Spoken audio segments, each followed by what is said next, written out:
hello guys. How are you all today guys? Ngayon ay may ano ako dito guys. Sharing! May isda ako dito.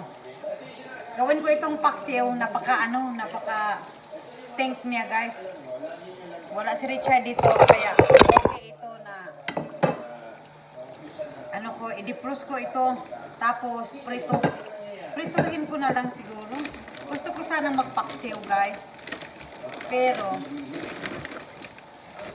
mas mabuti na lang sigurong prito lahat, no? Diba guys? I-defrost ko siya. Lagyan ko siya ng tubig, i-defrost ko. Kasi hindi ko alam kung anong lutuin ko ngayon eh. Meron ito. Matagal-tagal na din ito kaya